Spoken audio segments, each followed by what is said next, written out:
गांधीय दर्शन के अध्ययन के क्रम में शिक्षा योजना में गांधी के बुनियादी शिक्षा के बारे में जो विचार हैं हम उनका अध्ययन करेंगे। बुनियादी शिक्षा बच्चों में स्वतंत्र, समीक्षात्मक और रचनात्मक दृष्टिकोण उत्पन्न करने और स्थापित करने की एक प्रमुख आवश्यकता पर आधारित है। गांधी की ये मान्यता है कि प्राथमिक और माध्यमिक दोनों स्तर वस्तुतः बुनियादी शिक्षा के अंतर्गत माने जाने चाहिए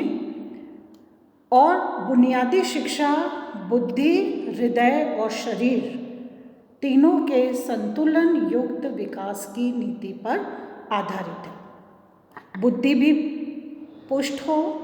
हृदय यानी भावनाएं, आवेग, संवेग संतुलित हों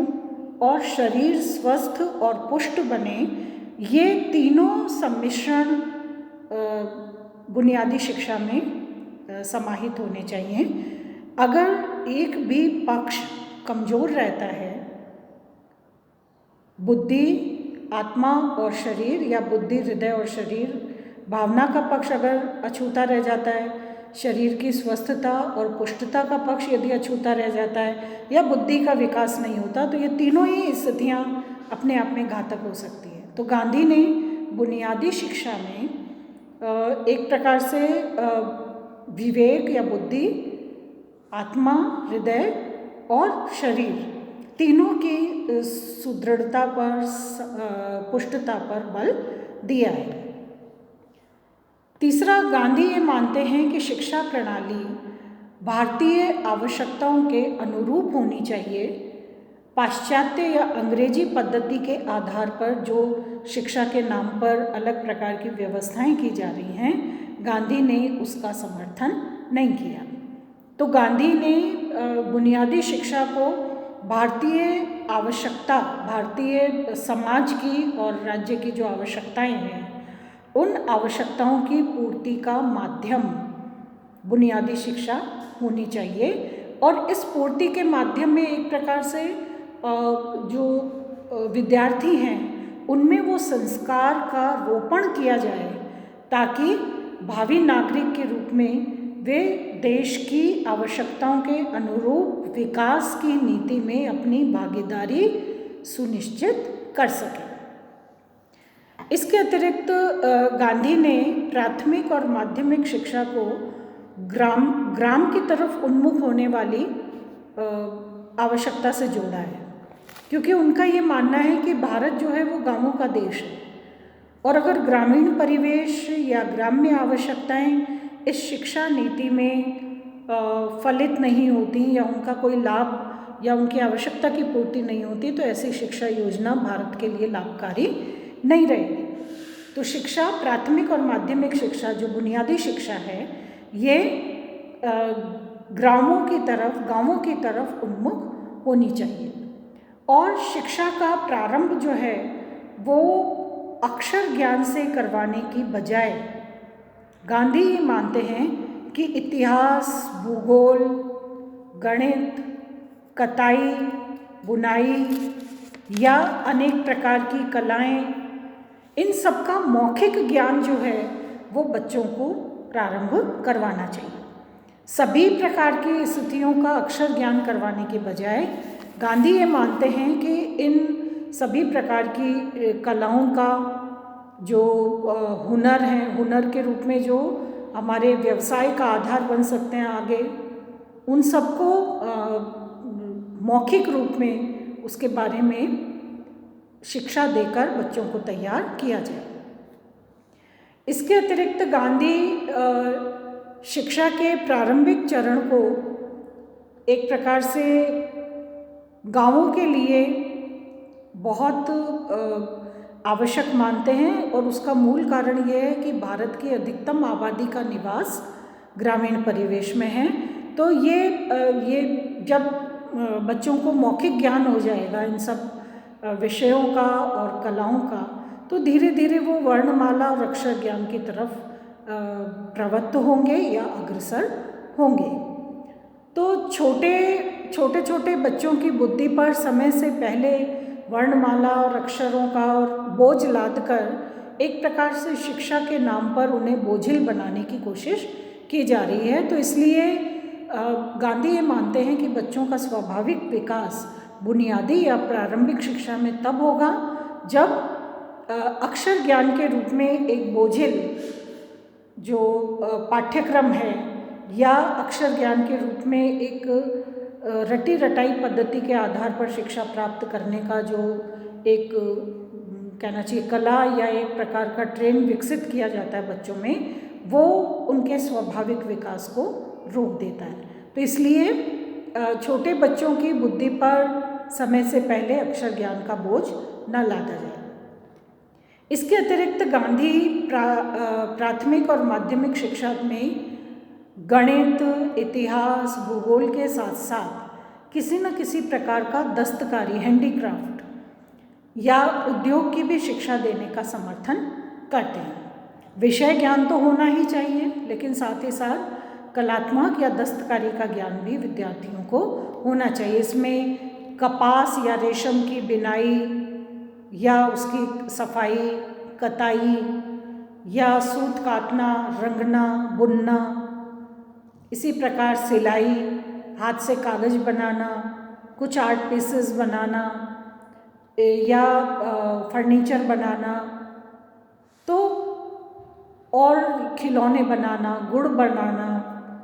इस प्रकार के कार्यों से विद्यार्थियों को जोड़ा जाए। तो वो शिक्षा के प्रारंभिक स्तर से ही विद्यार्थियों में एक आत्मनिर्भरता का भाव उत्पन्न करते हैं। और ये क्योंकि भारत गांवों में रहने में विस्तृत एक राज्य है, तो इसलिए गांवों में ये उत्पादन प्रक्रिया के आधार पर ये सारे कार्य जो हैं वो बहुत सहज रूप में, बहुत अप्रोचेबल फॉर्म में बच्चों के लिए लाभकारी हो सकते हैं। इसके अतिरिक्त माध्यमिक स्तर की शिक्षा जो है वो पूरी तरह आत्मनिर्भर और स्वपोषी हो जाए, यानी राजकीय सहायता की इसमें किसी प्रकार की आवश्यकता ना हो। बच्चे अपने प्रयासों से जिस भी दस्तकारी से जुड़े हुए हैं या सीख रहे हैं, उनका रुझान जिस भी आर्ट की तरफ है, तो उसका अध्ययन करके, उसकी प्रैक्टिस करके, उसके माध्यम से उत्पादन करके वो अपने स्तर के व्यय का स्वयं वहन करेंगे। तो माध्यमिक स्तर की शिक्षा जो है वो पूरी तरह आत्मनिर्भर हो सकती है, स्वपोषी आधार पर स्थापित हो जाए, ऐसे गांधी की मान्यता है। इसके अतिरिक्त गांधी ये मानते हैं कि बुनियादी शिक्षा में प्राथमिक स्तर की शिक्षा का पाठ्यक्रम कम से कम 7 वर्ष का, 7 इयर्स का होना चाहिए, क्योंकि 7 साल से कम जो समय है वो शिक्षा योजना में, इस बुनियादी शिक्षा योजना में निहित उद्देश्य की पूर्ति या प्राप्ति के लिए बहुत कम होगा। 7 वर्ष का समय पर्याप्त है। और गांधी ये भी मानते हैं कि अगर ऐसा अनुभव किया जाता है कि 7 वर्ष के कार्यकाल को आगे बढ़ाया जाना जरूरी है, तो ये आवश्यकता के अनुसार, परिस्थिति के अनुसार इसका एक्सटेंशन या इसको बढ़ाया जा सकता है, लेकिन कम से कम 7 वर्ष का समय बुनियादी शिक्षा के लिए अवश्य निर्धारित किया जाए। इसके अतिरिक्त माध्यमिक स्तर की जो शिक्षा है गांधी के अनुसार, उसमें अंग्रेजी की अनिवार्यता बिल्कुल नहीं होनी चाहिए। अंग्रेजी की अनिवार्यता एक प्रकार से विदेशी भाषा का दबाव बनाती है, और ये अंग्रेजी भाषा का जो दबाव है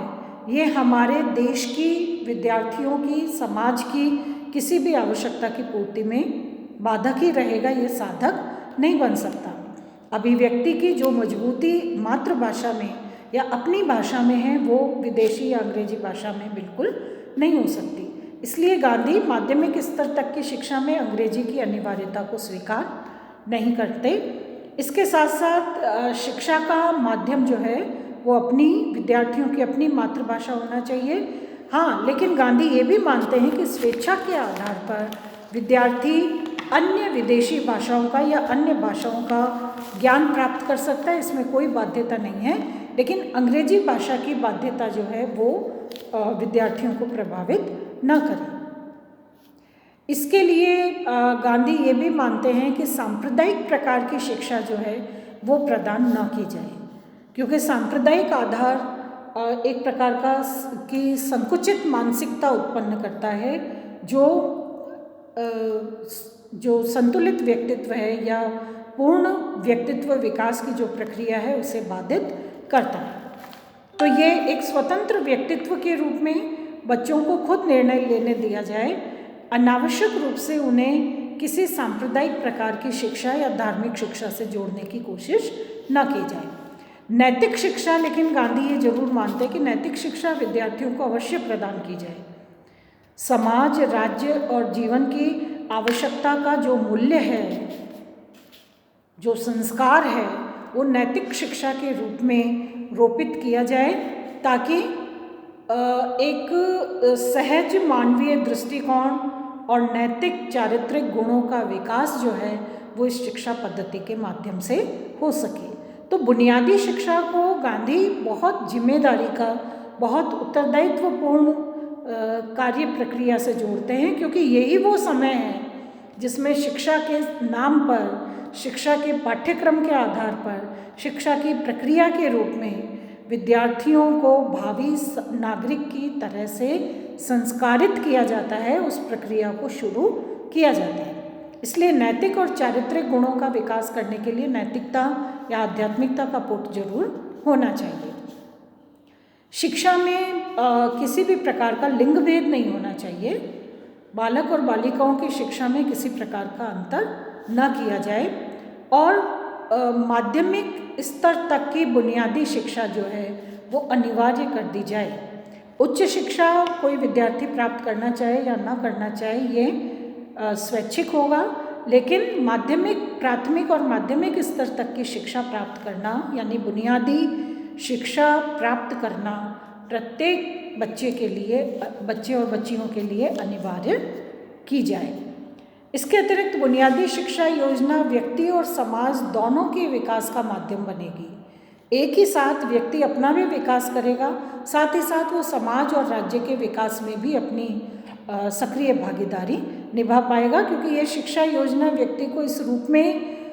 संस्कारित करती है, इस रूप में प्रशिक्षित करती है कि वो अपने विकास को समाज के विकास में बाधित नहीं करता, और समाज के विकास में किसी भी प्रकार से ऐसे अवरोध उत्पन्न नहीं करता जो कि समाज या व्यवस्था के नज़रिए से घातक हो, बल्कि उत्पन्न अवरोधों के समाधान की प्रक्रिया में इस बुनियादी शिक्षा से संस्कारित विद्यार्थी जो है उन अवरोधों को हटाने में सहायक की भूमिका निभा सकता है। तो ये बुनियादी शिक्षा योजना व्यक्ति और समाज दोनों के लिए लाभकारी है। इसके अतिरिक्त शिक्षा के माध्यम से गांधी ये मानते हैं कि श्रम की प्रतिष्ठा, श्रम की गरिमा को कायम या स्थापित किया जाए। श्रम की गरिमा का मतलब है कि गांधी ये मानते हैं कि जब तक विद्यार्थी शारीरिक श्रम नहीं करेंगे या जब तक विद्यार्थी श्रम की महत्ता नहीं समझेंगे, डिग्निटी ऑफ लेबर के बारे में नहीं जानेंगे, तब तक वो कार्य के प्रति किसी भी प्रकार का सम्मान नहीं रख पाएंगे। तो कार्य की गरिमा को बनाने के लिए पहले श्रम की महत्ता को समझना आवश्यक है। तो गांधी ने श्रम की महत्ता को शिक्षा के माध्यम से स्थापित करने का समर्थन किया है, और इस प्रकार गांधी ये मानते हैं कि उनकी शिक्षा योजना एक शांत सामाजिक क्रांति का एक प्रमुख आधार या माध्यम बनेगी, जिसमें स्वार्थपूर्ण आधार को किसी रूप में आश्रय नहीं मिलेगा, बल्कि नैतिकता के आधार पर, मानवीय मूल्यों के आधार पर, शारीरिक और बौद्धिक विकास के आधार पर एक पूर्णता की स्थापना जो है वो प्रत्येक विद्यार्थी के लिए रहेगी। तो गांधी ये मानते हैं कि वास्तव में रचनात्मक माध्यम से बुनियादी शिक्षा को लागू किया जाए, इसको जारी किया जाए ताकि प्रत्येक विद्यार्थी इससे लाभान्वित होकर समाज के विकास में एक सकारात्मक और गरिमापूर्ण भागीदारी सुनिश्चित कर सके। धन्यवाद।